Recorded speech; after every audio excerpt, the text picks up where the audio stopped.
Hello दोस्तों, स्वागत है आपका कृषि विज्ञान क्लासेस यूट्यूब चैनल पर। दोस्तों, हम बात कर रहे हैं बीएससी एग्रीकल्चर थर्ड सेमेस्टर में क्रॉप प्रोडक्शन टेक्नोलॉजी सब्जेक्ट की।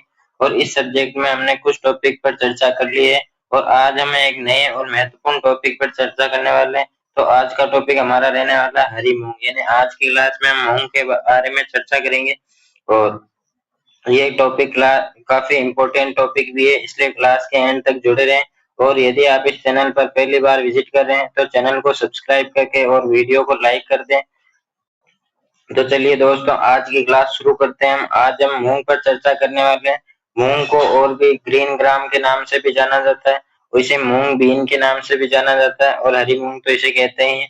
इसका जो बॉटनिकल नेम होता है वो होता है विग्ना रेडिएटा। इसमें का जो फैमिली होती है वो होती है फेबेसी। इसका जो उत्पत्ति स्थान है वो होता है इंडो बर्मा या इंडिया। इसमें जो क्रोमोसोम नंबर होते हैं वो होते हैं 22।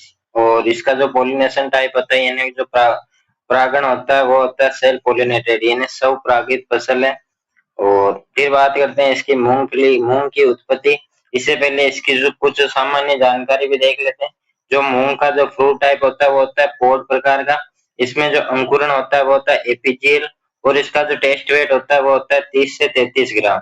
और जो मूंग होता है इसे ग्रीन गोल्ड यानी हरा सोना भी कहा जाता है। दलहनी फसलों में इसे हरा सोना भी कहते हैं। और इसका जो जर्मिनेटेड जो दाने होते हैं, यानी जो अंकुरित दाने होते हैं, उनमें विटामिन सी की मात्रा ज्यादा होती है। और ये एक नगद फसल भी है। इसमें प्रोटीन की मात्रा 24 से 26% होती है। फिर हम बात करते हैं मूंग की उत्पत्ति की। तो उत्पत्ति इसकी भारत या हम इसे कहेंगे मध्य एशिया में मानी गई है।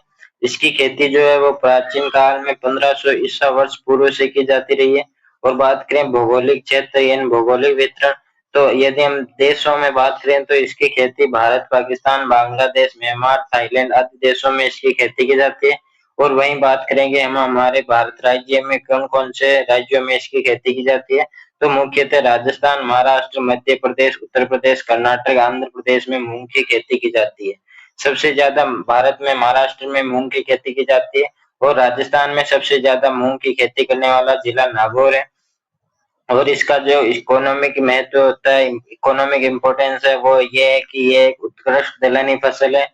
और इसमें जो प्रोटीन की मात्रा होती है वो होती है 24 से 26%। ये एक सुपाच्य रेशा और यानी फाइबर है। और इसमें विटामिन की मात्रा भी अच्छी होती है। इसका जो जो मूंग है इसका जो मुख्य उपयोग है वो होता है दाल बनाने में। अंकुरित मूंग जिसमें विटामिन सी की मात्रा अच्छी होती है। खिचड़ी बनाने में, हलवा, पकौड़ी, डोसा आदि बनाने में मूंग का उपयोग किया जाता है। और ये राइजोबियम जीवाणु द्वारा वायुमंडलीय नाइट्रोजन का स्थिरीकरण कर मृदा उर्वरकता को बढ़ाता है, यानी कि ये नाइट्रोजन का स्थिरीकरण कर मृदा उर्वरकता में भी मृदा उर्वरकता को बढ़ाता है या उस मृदा की उर्वरकता में सुधार करता है। फिर बात करें कि इसके जो सॉइल रिक्वायरमेंट है कि इसमें किस प्रकार की मृदा की आवश्यकता होती है, तो मूंग के लिए हल्की दोमट, बलुई दोमट मिट्टी जिसमें अच्छी जल निकासी हो सर्वोत्तम होती है। यानी कि इसके लिए लाइट लोमी मृदा, सैंडी लोम और जो विदाउट गुड ड्रेनेज यानी कि अच्छे जल निकासी यानी उसमें जल भराव वाली भूमि इसके लिए उपयुक्त नहीं मानी जाती है। इसके लिए जल निकास वाली हल्की दोमट बलुई मिट्टी उपयुक्त मानी जाती है। फिर बात करें कि जो इसके लिए जल भराव और भारी चिकनी मिट्टी से बचे, यानी कि जल भराव वाली और जो भारी चिकनी मिट्टी होती है उनमें इस मूंग की खेती नहीं करनी चाहिए। और इसके लिए जो उपयुक्त पीएच होता है वो होता है 6 से 7.5। और फिर बात करते हैं क्लाइमेट रिक्वायरमेंट, यानी कि मूंग के लिए किस क्लाइमेट जलवायु की आवश्यकता होती है, तो ये एक वार्म सीजन यानी गर्म ऋतु की फसल है। इसके लिए जो खरीफ, गर्मी और कुछ स्थानों पर रबी में भी बोई जाती है, यानी ये तीनों सीजन में बोई जाने वाली फसल है। और इसका जो ऑप्टिमम टेम्परेचर होता है, जो उपयुक्त तापमान होता है वो होता है 25 से 35 डिग्री सेंटीग्रेड। और फिर बात करते हैं वार्षिक वर्षा, इसमें 50 से 75 सेंटीमीटर मीटर पर्याप्त होती है। और जल भराव को सहन नहीं कर सकती, यानी कि ये जो मूंग की फसल होती है, जो मूंग का जो पौधा होता है वो जल भराव को सहन नहीं कर सकता है। और इसके लिए जो रेनफॉल जो वार्षिक वर्षा होती है वो 50 से 75 सेंटीमीटर होनी चाहिए। फिर बात करें कि इसकी वेराइटीज की, यानी कि मूंग की किस्मों की बात करें तो खरीफ की किस्मों में खरीफ ऋतु में कौन कौन सी फसलों कौन कौन सी मूंग की किस्में बोई जाती है, जिसमें मुख्यतः और महत्वपूर्ण है के 851, पूसा विशाल, सम्राट, SML 668, जो कि 65 से 75 दिन में पककर तैयार हो जाती है। यानी कि जो ये के 851 है, इसको मुख्यतः याद रखना, ये बहुत महत्वपूर्ण वेरायटी है मूंग की। फिर बात करें समर में तो HUM 12, मेहा, IPM 0203, TMB 37, ये कुछ समर की वेराइटीज है जो 60 से 65 दिनों में पककर तैयार हो जाती है। फिर बात करें रबी फसल की, जो रबी की ऋतु की जो किस्में है वो आती है CO5, TM 26, और ये जो वेराइटीज है वो है 70 से 80 दिन में पककर तैयार हो जाती है। ये कुछ मूंग की महत्वपूर्ण वेराइटीज थी, जिनमें के 851 मुख्यतः याद रखना है। दूसरा IPM 0203 याद रखना है, और ये जो पूसा विशाल और सम्राट, इसको भी याद रखना है। ये महत्वपूर्ण इसकी जो वेराइटीज थी।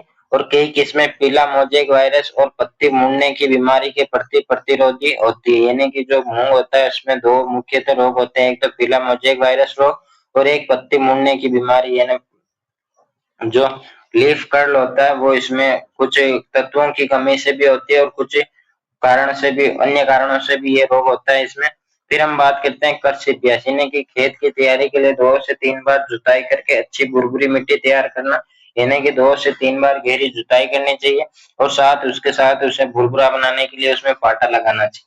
फिर बात करेंगे बुआई का समय, यानी सोइंग टाइम, तो खरीफ की फसल के लिए जून जुलाई में इसकी खेती करनी चाहिए, और वहीं समर के लिए इसे मार्च अप्रैल में बोया जाता है।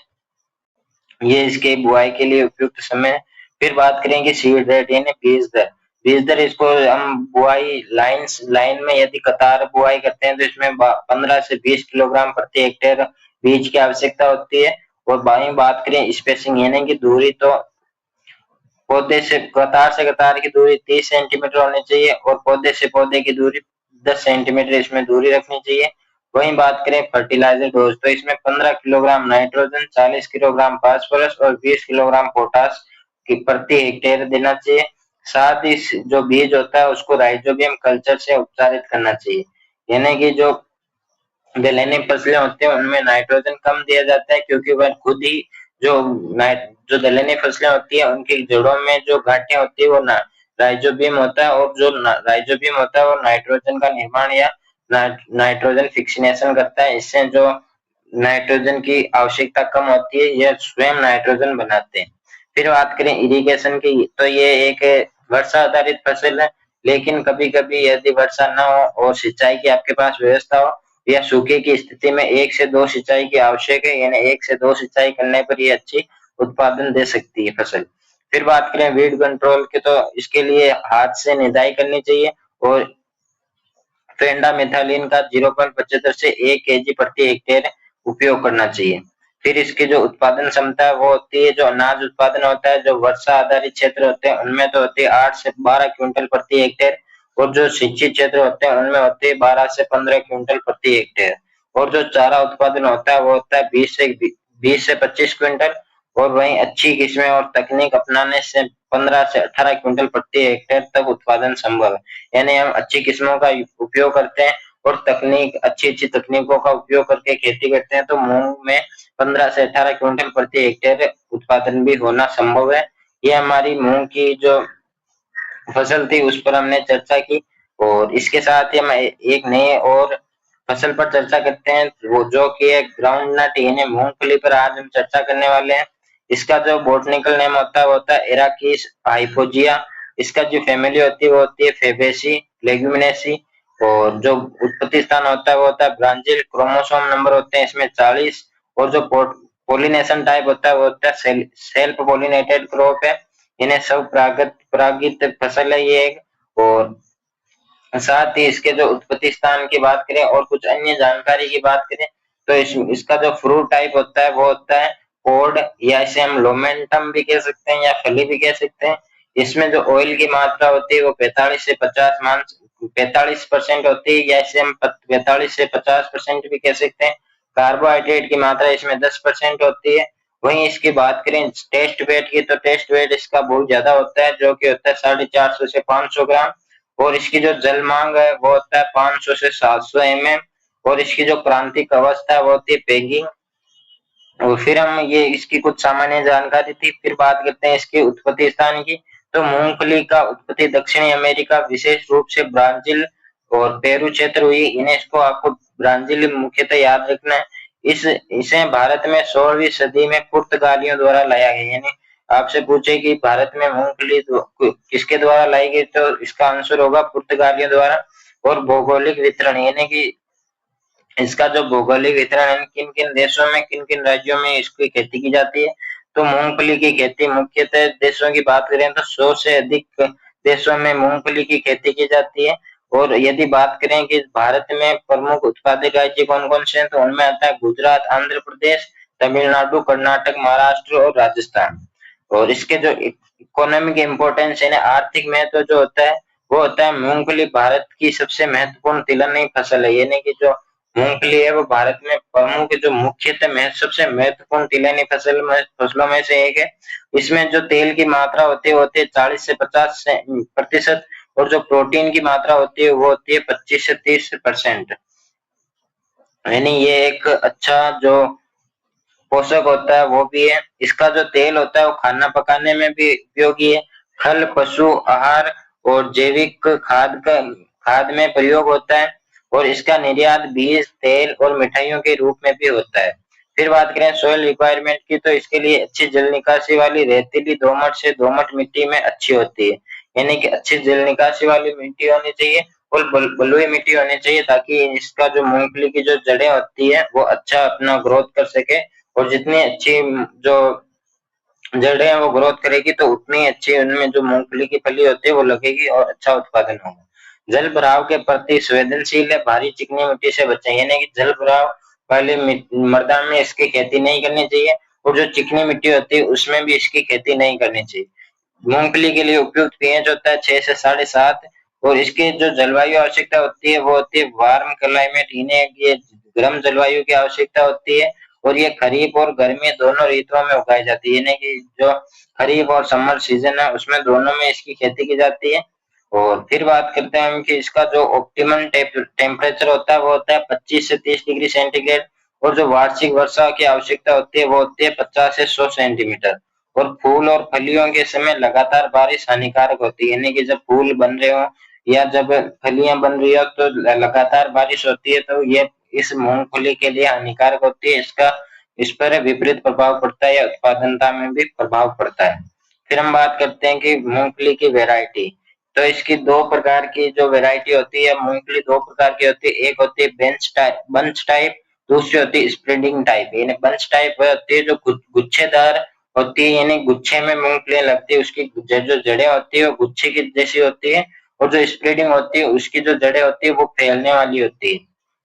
तो पहले हम गुच्छे वाली किस्मों की बात करें तो उसमें होता है TH24, GL24, GG2 और CO6, जो कि 100 से 110 दिनों में पककर तैयार हो जाती है।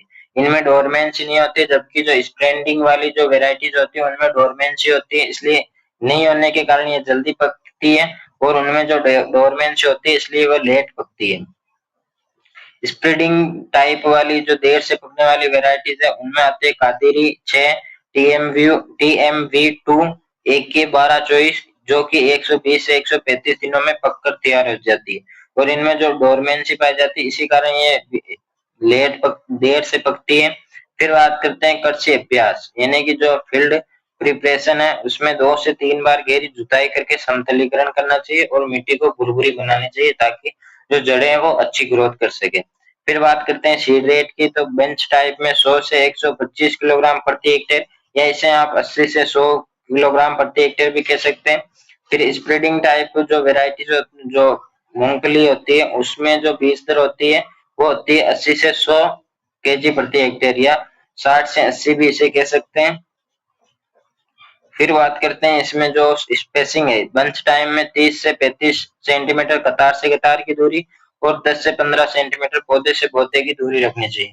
क्योंकि इसमें दूरी ज्यादा रखनी चाहिए, क्योंकि ये इसकी जो जड़ें होती है वो फैलती है, जबकि जो बंच टाइप वाली जो मूंगफली होती है उसकी जो जड़ें होती है वो गुच्छेदार होती है। फिर इसकी सोइंग टाइम की बात करें तो खरीफ में इसको जून जुलाई में बोना चाहिए और समर में इसको जनवरी फरवरी में बोना चाहिए। फिर हम बात करते हैं फर्टिलाइजर डोज।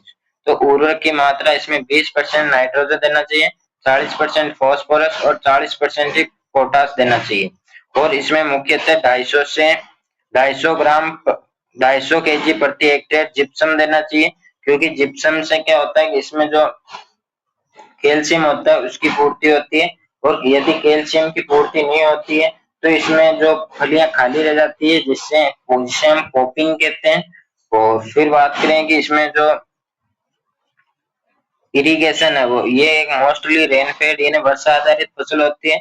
जब हम इसकी समर में गर्मियों में खेती करते हैं तो इसे 6 से 7 इरिगेशन की आवश्यकता होती है। और इसकी जो क्रांतिक अवस्था है, वर्टिकल स्टेज होती है, वो होती है फ्लावरिंग, पेगिंग और पोर डेवलपमेंट, यानी कि फूल आते समय, फलियां बनते समय और पेगिंग के समय। फिर हम बात करते हैं वीड कंट्रोल, तो इसके लिए पेंडामिथालिन का 1 केजी प्रति हेक्टेयर उपयोग कर सकते हैं, और हम हाथ से भी इसके जो खरपतवार होते हैं उन्हें निराई गुड़ाई से भी इसका कंट्रोल कर सकते हैं। फिर इसकी उत्पादन क्षमता की बात करें तो आप या तो पोड यानी फलियों की वर्षा आधारित क्षेत्र में 18 से 22 क्विंटल प्रति हेक्टेयर, और जो सिंचाई सिंचित क्षेत्र होते हैं उनमें होते हैं 25 से 30 क्विंटल प्रति हेक्टेयर। और जो ऑयल रिक्वायरी भी होती है वो होती है 6 से 8 क्विंटल। और फिर हाइब्रिड वेराइटी की बात करें तो उनमें 33 से 40 क्विंटल प्रति हेक्टेयर तक संभव है। और यदि आप बात याद रखना चाहिए तो केवल इतना भी याद रख सकते हैं कि जो बंच टाइप वाली जो यानी गुच्छेदार जो मूंगफली होती है उनमें 10 से 12 क्विंटल प्रति हेक्टेयर उत्पादन होता है, और जो स्प्रेडिंग वाली होती है उनमें होता है 15 से 17 क्विंटल प्रति हेक्टेयर। इन 15 से 17 क्विंटल प्रति हेक्टेयर उत्पादन होता है। आप ये इतना इतना भी याद रख सकते हैं तो भी खूब आपके लिए, क्योंकि इसमें जो बीएससी में ज्यादा नहीं पूछा जाता है, इतना नॉर्मली पूछा जाता है।